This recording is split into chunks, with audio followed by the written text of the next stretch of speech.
This conference will now be recorded.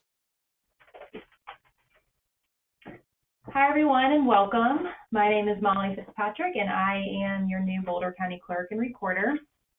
So before we get started, I wanted everyone to know that we are recording this webinar. And the reason that we're recording this webinar is so that we can post it online later for folks to view that weren't able to actually join us today.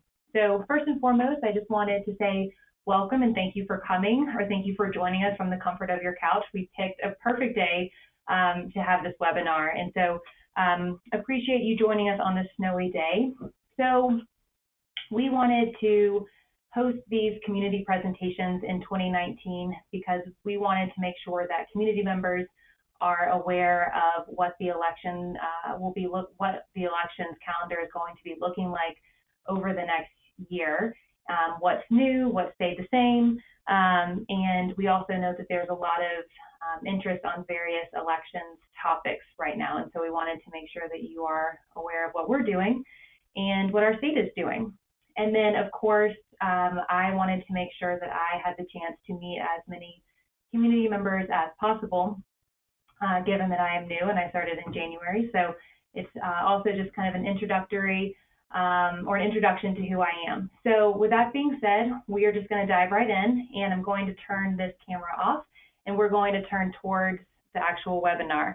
And I also wanted to say that Mercala is our communications specialist, and she's in the room as well. And then we also have Justine, our deputy clerk and elections coordinator, in the room. So with that being said, I'm going to turn off this microphone and we'll start the presentation.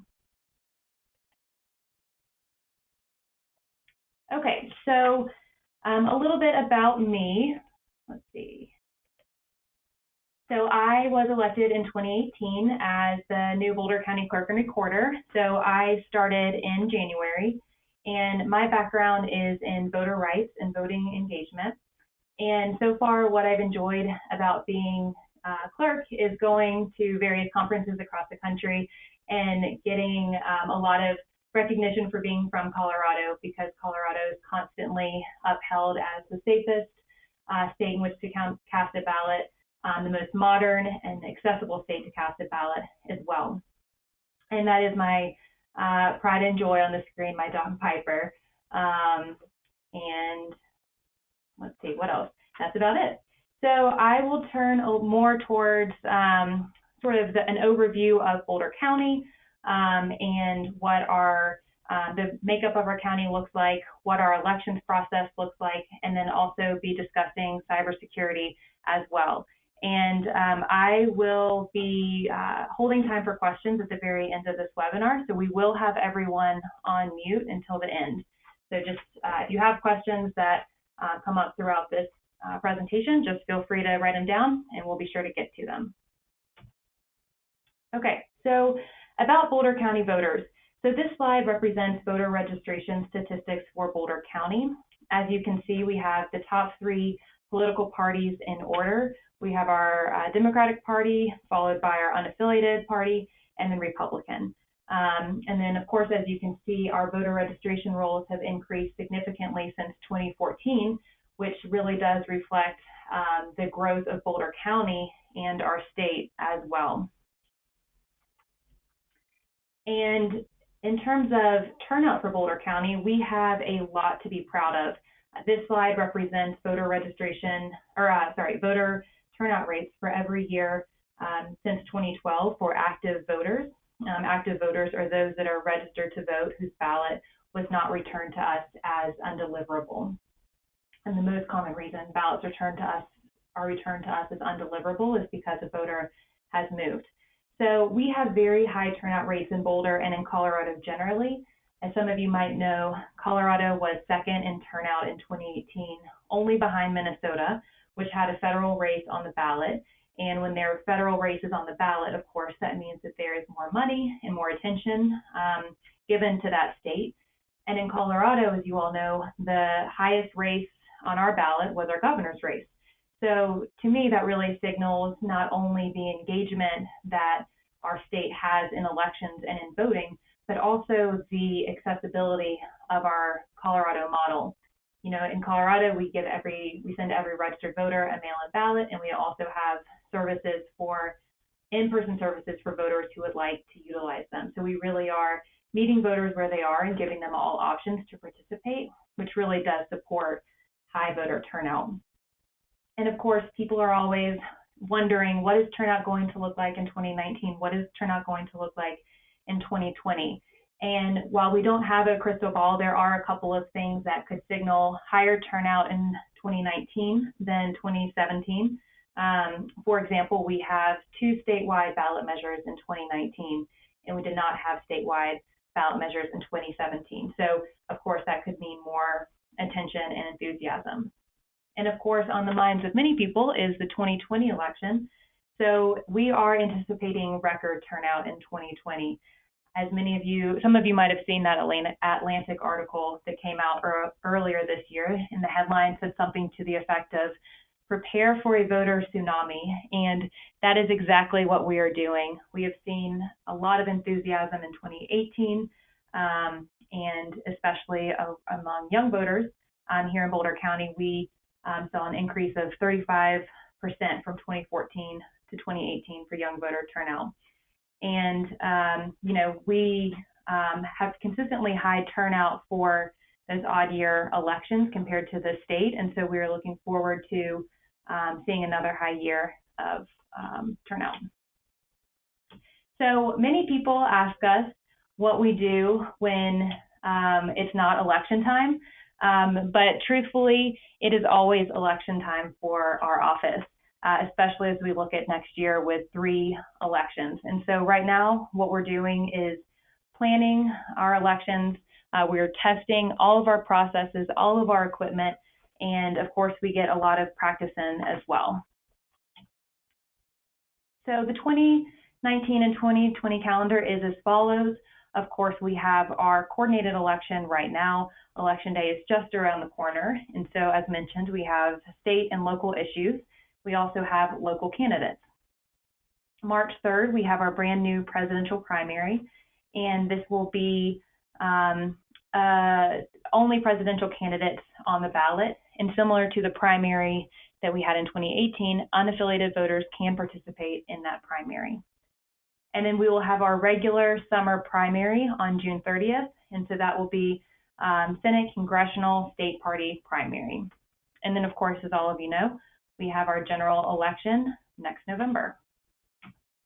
So in terms of the November 2019 ballot, I know you all received your ballots and know all of this, so I will go through this quickly, but we have our statewide measures, Boulder County measure, and then the coordinating municipalities, and then school districts.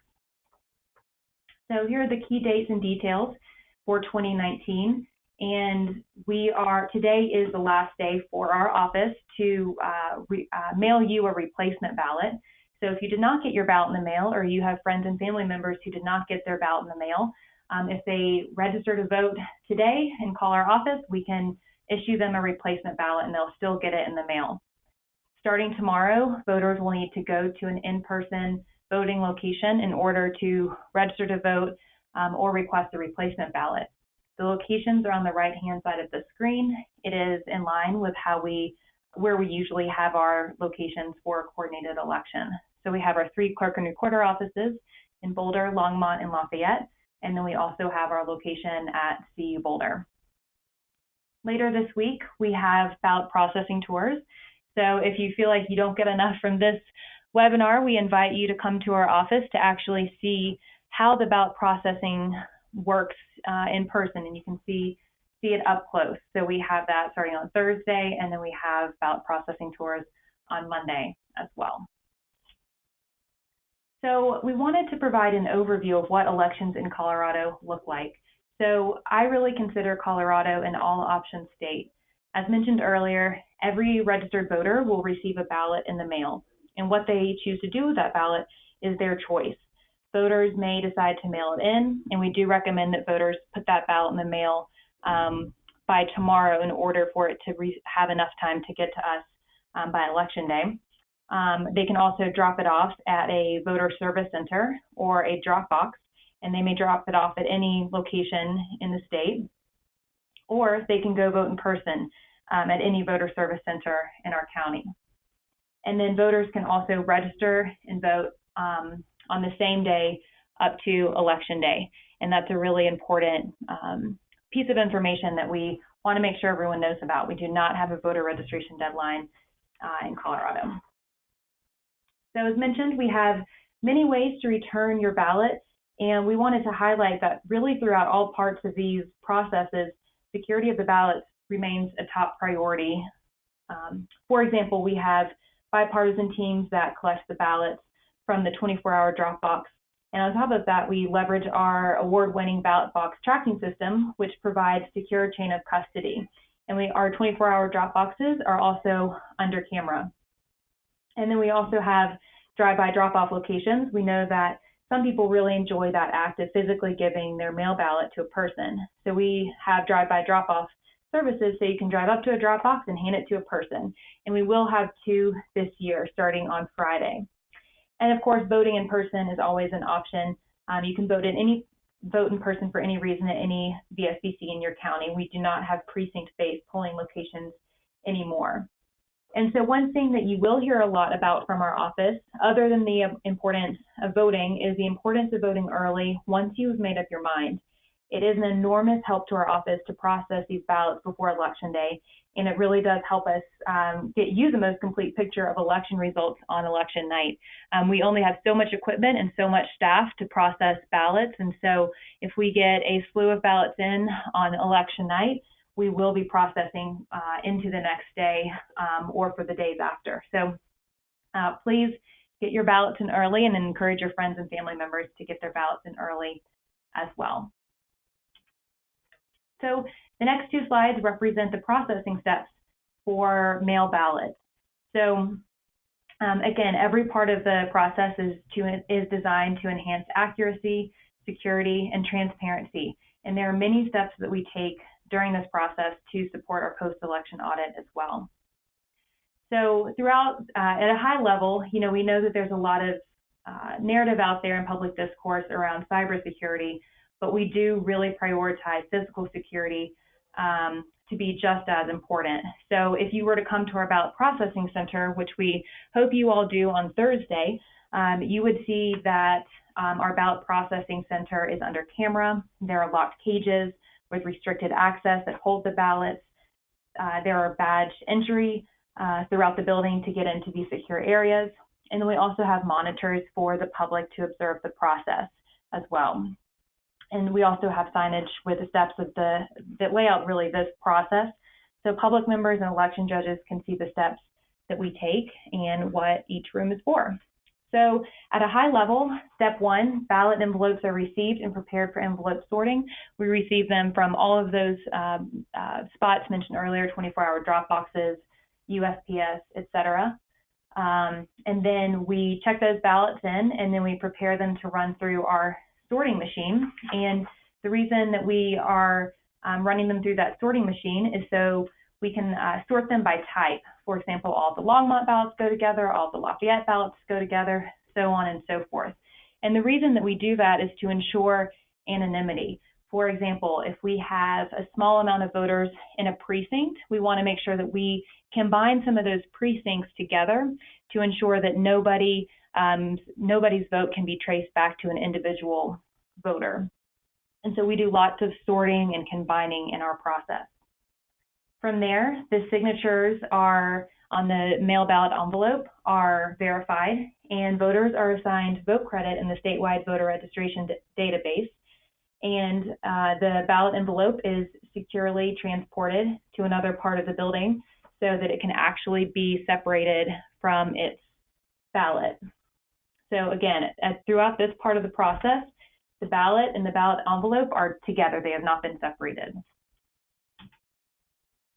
So going on to the next phase, we move these ballots in secure cages up to our second floor, and this is when the ballots are separated from their ballot envelope.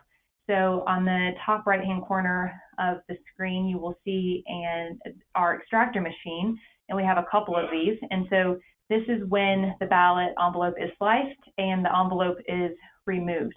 And we have a tinted window similar to bank statements and whatnot to ensure privacy and anonymity. And then bipartisan teams flatten the ballots, because as you can imagine, they've been folded in the envelope at this part of the process. And if they're folded, they would have, and they're not flattened, they would have a hard time going through our scanning equipment. So we have teams actually flattening the ballot, and they're also inspecting the ballots. If there's anything that would impact the scanning of those ballots, such as coffee or food, we would need to duplicate those ballots so they can be scanned through the actual equipment, and that is done in a team. And then the ballots, once the ballots are flattened and ready to go to the scanner, they are scanned in batches, and votes are captured in our voting system. And at this point, nothing is, the voting and tabulation system is not connected to the internet. And then on election night, captured votes are starting to be generated into results reports, and we will begin publishing at 7 p.m. So, of course, a big topic of interest right now is election security. And we wanted to highlight what our office is doing to protect the integrity of our elections and your information. So there are 3 pillars of our security posture here in Boulder County, and that is our Colorado election model, our own Boulder County Cybersecurity Roadmap, and then all of the resources available to us at a state level and national level as well. And we're going to go through each one of these buckets. Our Colorado election model. One aspect of election administration that's important to remember and really valuable to remember is that elections are managed in a decentralized fashion. Each state is unique in how they run their elections. And Colorado is really thought of as an elections leader when it comes to election security. And as you can see, these articles are pointing to that fact, and these articles contain validation from some of the country's best thinkers on election security. And to speak more as to why our model supports this type of recognition, there are a lot of components that make this possible, and all of which was intentional and was baked into the setup of our model. So one example is same-day voter registration. As mentioned earlier, we do not have a voter registration deadline in Colorado. And so if there were ever a problem with the voter rolls and you showed up at a voter service center and you weren't listed as a voter for whatever reason, you would still be able to register and vote that day. So no one is disenfranchised if something were to come into question. Second, we have paper ballots here in Colorado. We have a paper trail for all votes cast in Colorado. And of course, we know that you can't hack paper. And we also know that we can't let that give us a false sense of security. And so we're constantly working to make sure that every component is secure. And then we also have chain of custody and our ballot box tracking system. All counties are required to maintain documented chain of custody paperwork that shows and demonstrates where the equipment is and how it was sealed, who it was sealed by, and we can actually see if there was a break in that seal. And then we also have an award-winning ballot box tracking system to track where the ballots are throughout, or to track where our ballot boxes are throughout each part of the process. And I should say our ballot collection boxes that the couriers use to transport.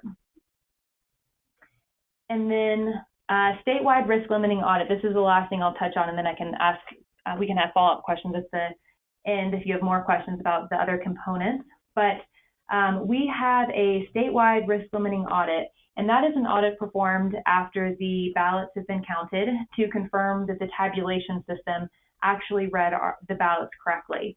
And we do this by actually comparing what the tabulation system read to the actual voted ballot. And we are the first state in the country to actually do this, and we are the only state in the country where this is operationalized. So we've been doing this since 2017, so it's still a fairly new process, and we're continually perfecting our audit, but this really is the best way we can demonstrate that everything was counted as it should have been counted. And then other components that aren't listed on here, we do significant pre-election testing of all ballots and equipment. We ensure that every single ballot style can be read and processed through our equipment.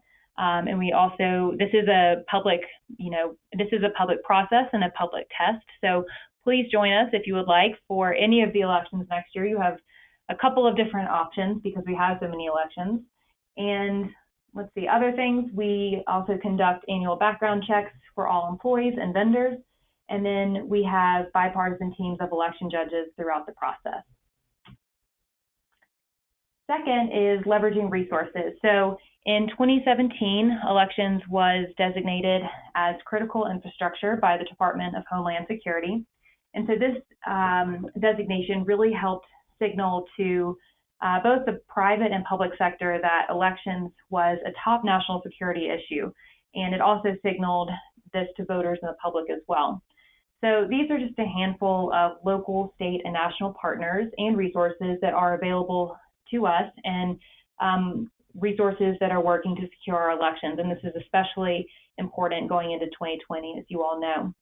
And as you might be able to tell, we have a lot of different organizations looking at this from different angles. And this work is happening in a collaborative fashion, which really adds to the strength of our national security posture because we're bringing a lot of unique perspectives and a lot of unique angles to the table. So we're not going to go through all of this, but just to highlight a few things.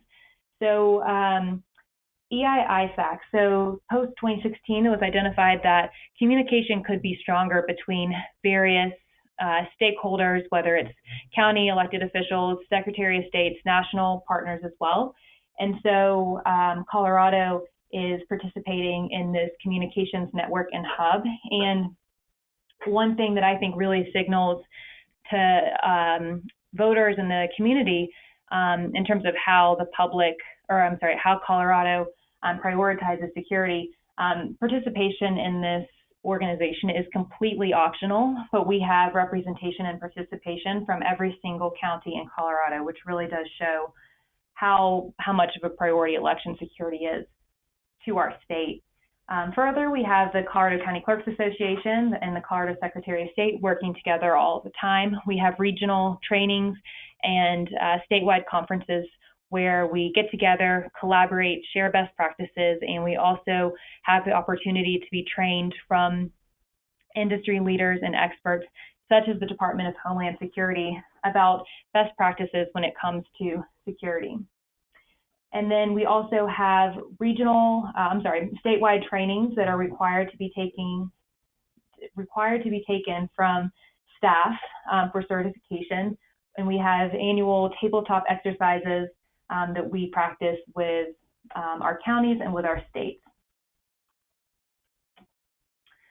Third is Boulder County's preparation and cybersecurity roadmap. And so as you have seen from the last slide, there are a lot of resources, agencies, and partners working on this from different angles, and all of them are looking at the different realities that counties and states have across the country. So, some states are on all paper, some states are not, some have audits, some don't.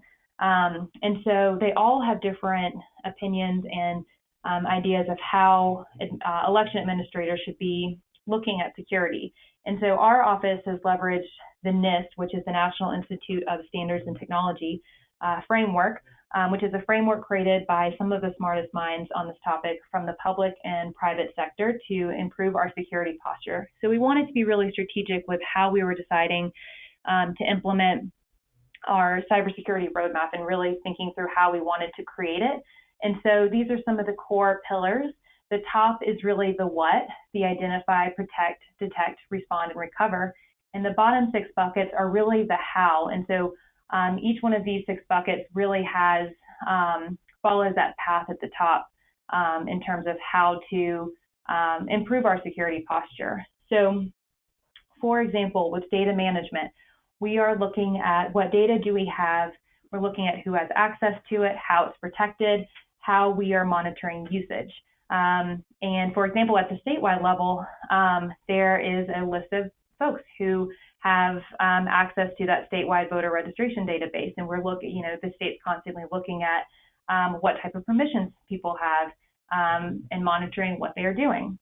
And then similar to that, we're also looking at access points. So for example, we want to make sure that the right people are accessing the right information, and we also want to make sure that there is a layer of protection and validation for those the various access points. So for example, the easiest example to think about is a password vault. One thing that we want to do is ensure that we don't have a lot of staff. We don't want staff or anybody writing down all of the various passwords that they have on paper. So here in Boulder County, we now have a password vault where it's a secure system where people can, our staff can put in the various passwords that they have, and then they have one master password, and that is how they get into the rest of the various things that they need to access. And that is absolutely an industry best practice and standard for protecting what you have or how you get into the things that you need to get into, and that those who do not need to get into those things do not. And then, of course, for example, we have contingency recovery plans. So we have backups on backups on backups. We have backup servers for our election equipment and our voting system. We have incident response plans and constant tabletop exercises to work through various scenarios. So if and when a situation happens, we've been practicing internally and with partners across the county as well, such as Boulder County IT. And again, cybersecurity is a hot topic, but we know that physical security is just as important. So we have controlled access for our buildings. We have, badged entry, so folks that are not supposed to be getting into our building do not get into our building. We have technology controls and bipartisan teams throughout the process as well.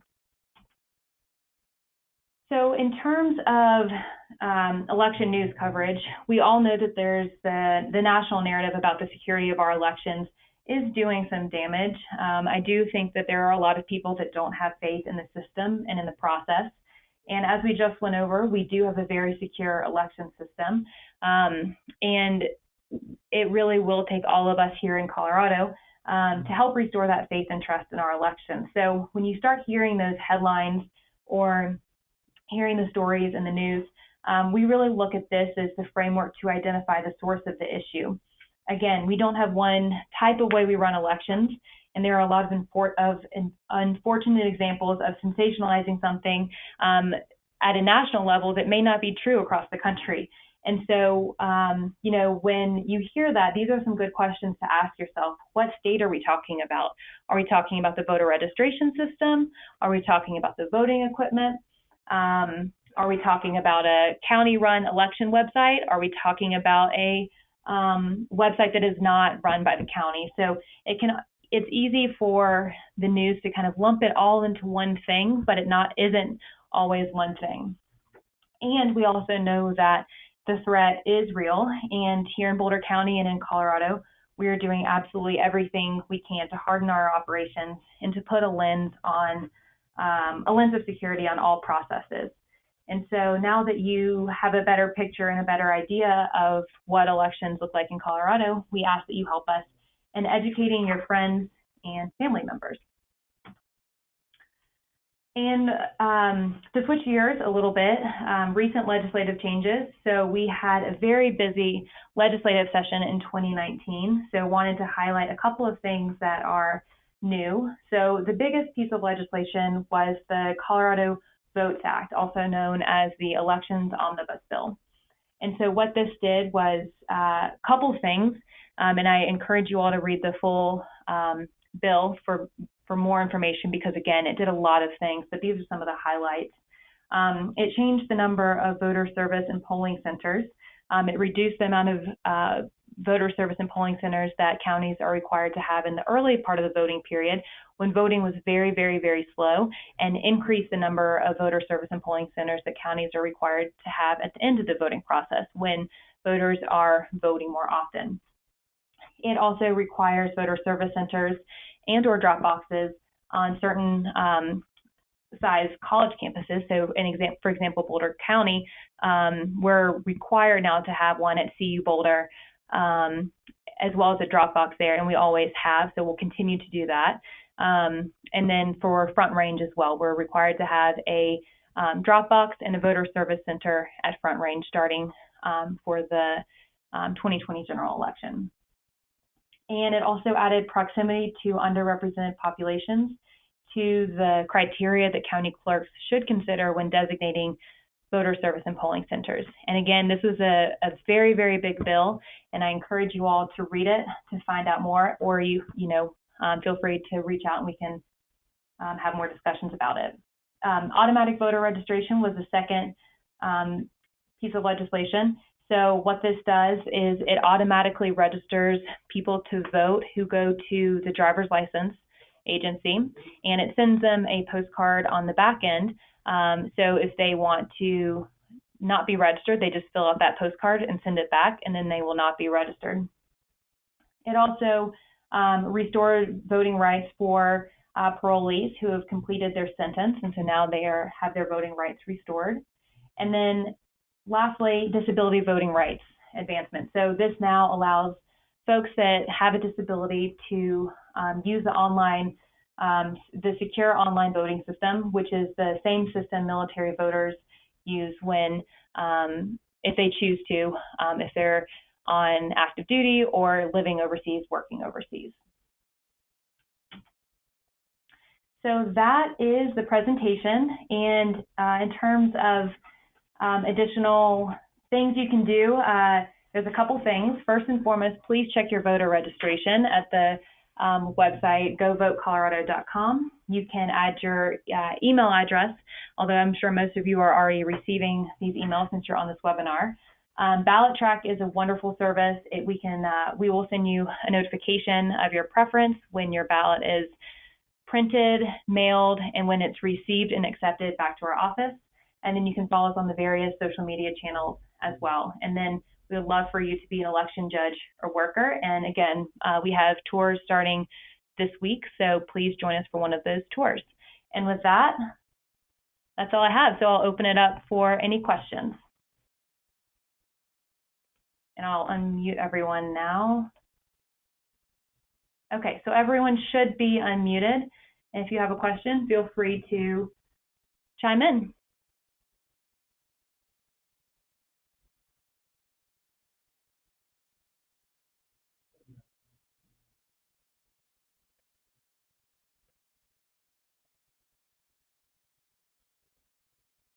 Any questions? No questions here. No questions? Okay. I'll give just another awkward 30 seconds just in case anyone else has a question. Thanks for chiming in, though. Yeah, I have a question. Okay. It's about the election judges and workers. Okay. What's the timing on that? I mean, I'm assuming you've already got all the ones for this year. So what about 2020? When would you start applying for that? You're right. So we do have the election judges already lined up for 2019. And in terms of 2020, there's going to be 3 opportunities to be an election judge. We have the presidential primary, the summer primary, and the general. So lots of options. And I will let Justine chime in, but we'll start recruiting for that in January. And then for the summer primary in June, no, probably May. So if you would like, we can send that information out to the folks on this. Or actually, if I can get your name right now, we could send out the information to you directly, unless other people would like that information as well in terms of timelines. Yeah, We're basically hiring all year. Peggy Leach is the one who was asking the question. Perfect. Okay. Peggy, we'll send you the information, and then it will also be on our website for the other folks that are interested, bouldercountyvotes.org, and we will be posting that probably end of the year with timelines.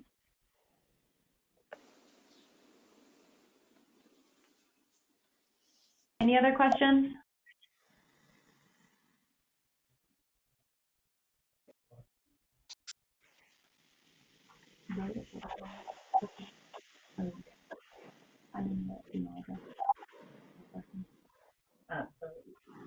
The email for any questions is votes@bouldercountyvotes.org. Excellent. Thank you very much. Thank you. And any questions, feel free to just email vote@bouldercounty.org. Thank you guys for taking the time, and enjoy the rest of the snowy afternoon. Thank you. Thank you. Bye.